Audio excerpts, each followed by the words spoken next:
Hello guys, आज हम start करेंगे engineering materials, classification of engineering materials. Engineering materials start करने से पहले हमें मालूम होना चाहिए कि मटेरियल्स क्या होते हैं, इंजीनियरिंग मटेरियल्स क्या होते हैं। तो ऐसे मटेरियल्स जिनका यूज़ कोई इंजीनियर किसी भी प्रोडक्ट की प्रोडक्शन के लिए करे, वो सारे मटेरियल्स इंजीनियरिंग मटेरियल्स कहलाते हैं। अब किसी भी प्रोडक्ट की पहले डिज़ाइन बनती है, फिर उसका प्रोडक्शन होता है। तो प्रोडक्शन के लिए इंजीनियर को मटेरियल का नॉलेज होना बहुत ज़रूरी है, ताकि कोई ऐसा प्रोडक्ट जिसके लिए कोई बहुत कॉस्टली मटेरियल की ज़रूरत नहीं है। तो मटेरियल तो मार्केट में एन नंबर बहुत सारे मटेरियल अवेलेबल हैं, लेकिन पर्टिकुलर किसी चीज़ को बनाने के लिए कौन सा मटेरियल बेस्ट सूटेबल है, जिससे कि उसका कॉस्ट भी मिनिमम रहे और वो उसका ड्यूरेबिलिटी भी लंबे समय के लिए हो। तो उस ऐसा मटेरियल, ऐसा प्रोडक्ट की डिज़ाइन प्रोडक्शन के लिए इंजीनियर को मटेरियल का नॉलेज होना बहुत ज़रूरी है। तो इसीलिए इंजीनियरिंग क्लास मटेरियल और इंजीनियरिंग मटेरियल्स बहुत ज़रूरी टॉपिक है।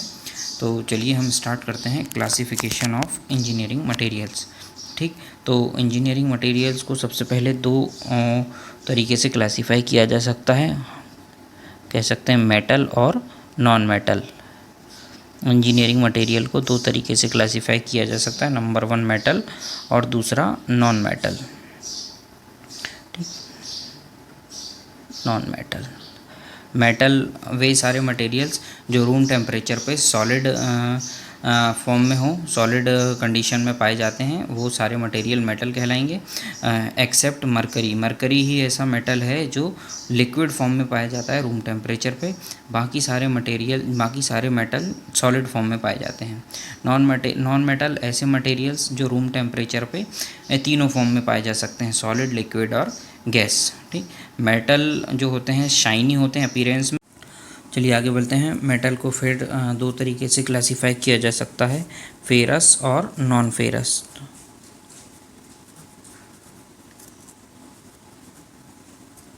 फेरस, नॉन फेरस, फेरस और नॉन फेरस में। ठीक, फेरस का मतलब ऐसे मटेरियल्स जिसमें आयरन मेन कॉन्स्टिट्यूएंट हो, आयरन जिसमें मेन कंपोनेंट आयरन हो, वो मटेरियल्स फेरस मटेरियल्स कहलाएंगे। और ऐसे मटेरियल्स जिनमें आयरन ना हो, वो नॉन फेरस मटेरियल्स कहलाएंगे। आयरन होने से एक डिसएडवांटेज है कि जो फेरस मटेरियल्स होते हैं वो कोरोसिव होते हैं, मतलब जिनमें कोरोजन लग सकता है, जंग लग सकता है। और ये नॉन फेरस मटेरियल का एडवांटेज होता है कि ये आयरन इसमें नहीं होता, जिससे कि ये नॉन कोरोसिव मटेरियल्स होते हैं, इनमें जंग नहीं लगता, जैसे प्लास्टिक हो गया। ठीक, आगे बढ़े। फेरस मटेरियल को फिर क्लासीफाई किया जा सकता है दो तरीके से, स्टील और कास्ट आयरन।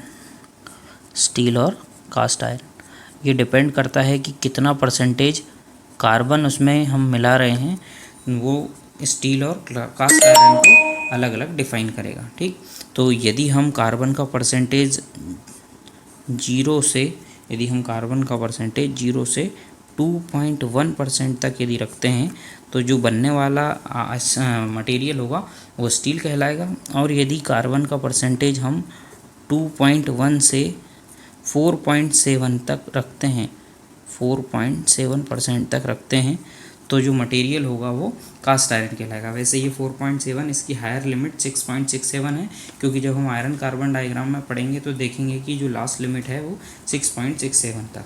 तो 2.1 से 4.7, लेकिन इसकी जो हायर लिमिट है वो 6.67 तक हो सकती है कास्ट आयरन की। ठीक, तो यदि हम आयरन में कार्बन का परसेंट 2.1 तक मिलाएं, तो जो बनेगा उसको स्टील कहेंगे। और यदि 2.1 से 4.7 तक मिलाएं, तो जो मटेरियल बनेगा उसे कास्ट आयरन कहेंगे। ठीक, अब फिर फर्दर स्टील को दो तरीके से क्लासीफाई किया जा सकता है, उसको कहेंगे carbon steel.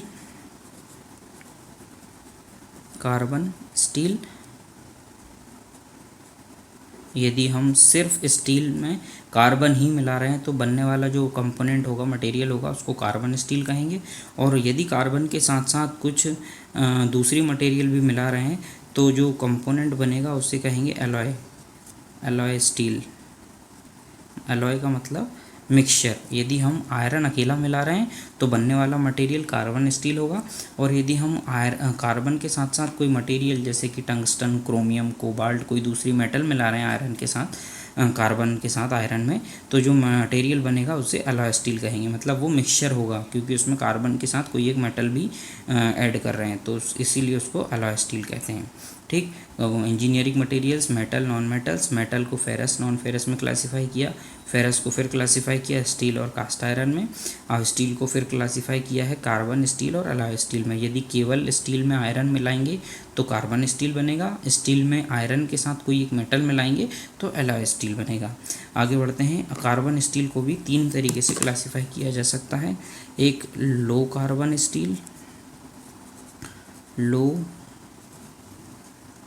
Carbon steel, medium carbon steel और high carbon steel.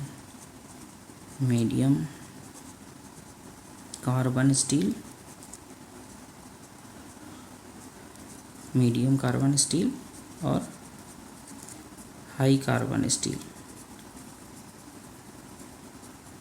High carbon steel. इनमें परसेंटेज पे डिपेंड करता है कि कहाँ से कहाँ तक। तो देखते हैं 0.05 से यदि कार्बन का परसेंटेज 0.3 तक है तो जो स्टील होगा वो लो कार्बन स्टील होगा। वहीं पे यदि कार्बन का परसेंटेज 0.3 से 0.6 के बीच में है तो जो बनने वाला मटेरियल होगा वो मीडियम कार्बन स्टील होगा। और यदि 0.6 से 1.7% तक कार्बन का परसेंटेज है तो जो स्टील होगा वो हाई कार्बन स्टील कहलाएगा। ठीक, ये रहा कार्बन स्टील। अब एलॉय स्टील की बात कर लें तो एलॉय स्टील में, वैसे तो एलॉय स्टील अपने आप में एक चैप्टर है, लेकिन हमने उसमें से 2 पॉइंट इम्पॉर्टेंट निकाल लिए हैं। तो उन दोनों को बोलते हैं स्टेनलेस स्टील, स्टेनलेस स्टील और high carbon steel, high carbon steel. High carbon steel को HSS भी बोलते हैं, हाई स्पीड स्टील। ठीक, तो स्टेनलेस स्टील और हाई कार्बन स्टील का यूज़ सर्जिकल इंस्ट्रूमेंट या कटिंग टूल्स बनाने में किया जाता है जिनकी स्ट्रेंथ हाई होती है हाई कार्बन परसेंटेज के कारण। ठीक, तो ये रहा फेरस मटेरियल का पूरा फ्लो चार्ट। अब हम कास्ट आयरन को देखें कि कास्ट आयरन में कौन कौन से होते हैं। तो कास्ट आयरन 5 तरीके का होता है। कौन कौन सा? White cast iron, white cast iron, grey cast iron, ductile cast iron, malleable cast iron,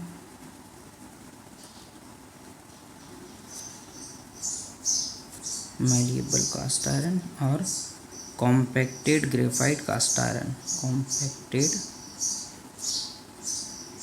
graphite, compacted graphite cast iron. Cast iron को 5 तरीके से क्लासीफाई किया जा सकता है। White cast iron, grey cast iron, ductile, malleable और compacted graphite cast iron. इनमें carbon का परसेंटेज अलग अलग है, साथ ही साथ इसमें और दूसरी मटेरियल्स भी मिलाए गए हैं ताकि वाइट कास्ट आयरन अलग होगा, उसका कार्बन कंपोनेंट अलग होगा, उसमें कौन कौन सी मटेरियल्स मिलाए गए हैं ये मैं किसी और वीडियो में बना के को अलग से बता दूंगा, क्योंकि ये अपने आप में एक बहुत बड़ा टॉपिक है। तो अभी के लिए कास्ट आयरन को 5 तरीके से क्लासीफाई किया: वाइट, ग्रे, डक्टाइल, मेलिएबल और कॉम्पैक्टेड ग्रेफाइट। इनमें कार्बन का परसेंटेज अलग अलग होगा, इसमें कौन कौन सी मेटल मिला रहे हैं उस पर डिपेंड करेगा कि कौन सा कास्ट आयरन बन रहा है। चलिए ठीक है, ठीक, आगे बढ़ें। तो ये हो गया मेटल पूरा फेरस वाला पोर्शन। अब देख लेते हैं नॉन फेरस। तो नॉन फेरस ऐसे मटेरियल्स जिसमें कार्बन का परसेंटेज आयरन बिल्कुल ना हो, ऐसे मटेरियल नॉन फेरस मटेरियल कहलाएंगे। ये हो गया कॉपर, एल्यूमिनियम, जिंक और टिन, लेड, मैग्नीशियम, मैग्नीशियम और कह सकते हैं गोल्ड और सिल्वर, ये मटेरियल्स हैं non ferrous materials. Non ferrous मतलब जिनमें आयरन ना हो, वो नॉन फेरस मटेरियल कहलाएंगे। ठीक, कॉपर का यूज़ इलेक्ट्रिक मोटर वाइंडिंग में किया जाता है। एल्यूमिनियम का यूज़ ऑटोमोबाइल इंडस्ट्री में भी होता है। हाउस होल्ड यूटेंसिल्स बनाने में भी यूज़ किया जाता है। जिंक का यूज़ किसी भी मटेरियल के ऊपर उस जिंक की लेयर चढ़ाने के लिए किया जाता है, जिससे कि उसको कोरोजन ना लगे। ये कोरोजन रेजिस्टेंट के एज कोरोजन रेजिस्टेंट काम करता है जिंक। तो इसकी किसी भी मटेरियल के ऊपर इसकी लेयर चढ़ाने से उस मटेरियल को कोरोजन से बचाया जा सकता है। नेक्स्ट है टिन। टिन का यूज़ कोल्ड ड्रिंक्स के कैप बनाने में किया जाता है। जो कोल्ड ड्रिंक्स की बॉटल आती है उनका जो कैप होता है वो टिन का बना हुआ होता है। लेड का यूज़ बैटरीज़ में किया जाता है। मैग्नीशियम लाइट वेट होने के कारण इसका यूज़ एरोस्पेस इंडस्ट्री में किया जाता है, फाइटर प्लेन्स में किया जाता है। और गोल्ड और सिल्वर का यूज़ ज्वेलरी बनाने में किया जाता है। तो ये पूरा था मेटल का क्लासिफिकेशन। अब बात करते हैं नॉन मेटल की। तो नॉन मेटल को दो तरीके से क्लासीफाई किया जा सकता है। एक ऑर्गेनिक मटेरियल और इनऑर्गेनिक।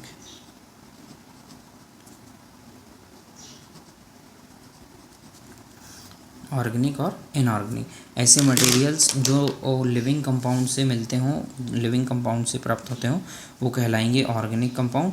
और ऐसे मटेरियल्स जो नॉन लिविंग कंपाउंड से मिलते हों वो कहलाएंगे इनऑर्गेनिक मटेरियल्स। ठीक, नॉन मेटल में ऑर्गेनिक और इनऑर्गेनिक ऐसे मटेरियल्स जो लिविंग कंपाउंड से मिलते हों, जैसे कि would, leather, petroleum product,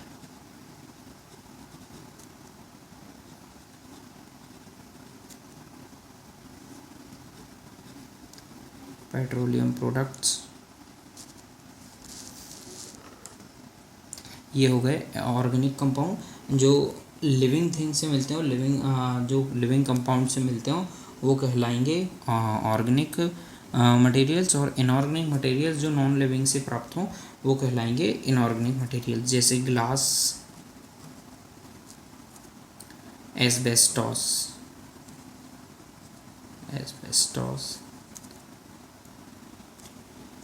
next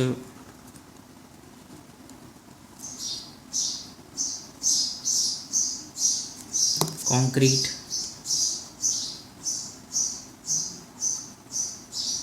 minerals.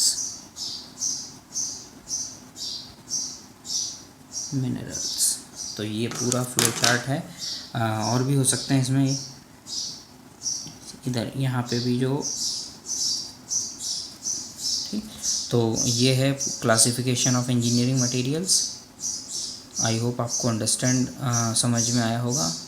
ठीक, यदि कोई डाउट है इसके रिगार्डिंग तो कमेंट बॉक्स में कमेंट करें। Thank you.